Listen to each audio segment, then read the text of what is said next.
breaking news coming in connection to the PFI story. Now, after the ban on the PFI, the MHA has now empowered state and union territory governments to take action to restrict funds to PFI and affiliates. Now, I'm crossing over to our editor, Arnima, to give us more details on this. Arnima, we're now getting information about how the MHA has now empowered states and UTs to restrict funds. What comes under this umbrella? So, once the notification was issued to declare PFI a proscribed organization, the next step was to translate it onto on-ground action. And that has happened via this fresh notification that has now been issued. This empowers the state government as well as the union territory administrators to really take action under Section 7 and Section 8 of the Unlawful Activities Prevention Act. Under Section 7 of UAPA, you can restrict the funds that PFI and its affiliates are getting. Under Section 8, you declare places as places where unlawful activities or people gather for unlawful activities. So essentially, this would translate into PFI buildings, offices, premises, all of it being acted against for being associated with a proscribed organization. So with this notification, with this fresh notification, the PFI and the affiliates will start feeling the pinch of the ban that has been issued, because now the state governments, the local police, with the new notification, have the power to act against them, to seize their funds, seize their premises, their offices and buildings associated with them. Now, does the PFI have any legal options at all to combat any of this? Yeah, of course they have. They can appeal in the tribunal. That's the first step. In the tribunal, the UAPA tribunal, Government of India will have to present evidence and prove their case against the Popular Front of India and the other affiliate organizations.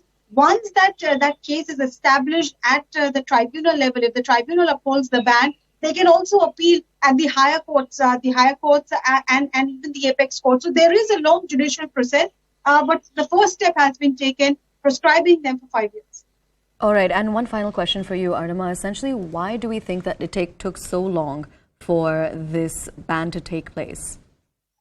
Again, I think because the government wanted to be absolutely sure. From what I've learned after speaking to officials who have been dealing with Popular Front of India for years now, 2-3 things have emerged about this organization. It is headed by people who are well versed with the Indian Constitution. They know the Indian laws, the loopholes in Indian laws very well, and they have managed to exploit those loopholes, knowing that the evidence has to be rock solid, it has to be defended in a tribunal, and they have utilized those loopholes to really keep their logbooks, keep their paperwork up to speed. Even now, when these searches were going on, there's no large cash haul or huge recovery of arms as was suspected that the agencies have managed to make. And they say that is because I think PFI was already expecting this kind of action, and they ensured that they managed to hide whatever they had to be hidden, camouflage their account books, and that is what perhaps took time for the agencies also to look for evidence, rock solid evidence, and complete that chain of evidence against PFI before government took that decision on that ban. I think that evidence was considered the day the first round of searches happened, and Home Minister headed that meeting with Home Secretary, DIB and DG of NI. All right, Arnima, thank you so much for joining us and for giving us all of those details. Now let's listen in to what the Karnataka Chief Minister had to say. Is a avatar of SIMI, KFD and PFI. They were involved in anti-national activity. They were involved in a lot of violences, and then they had their command outside the country, and some of the important office bearers went across the border and had their own training.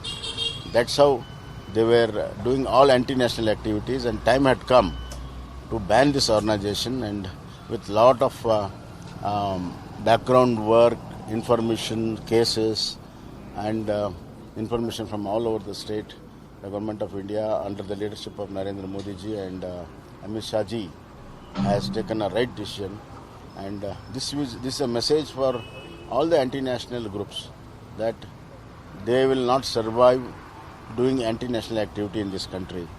And I urge the people also not to associate with such organizations. So whatever necessary is there, it will be done. Thank you so much.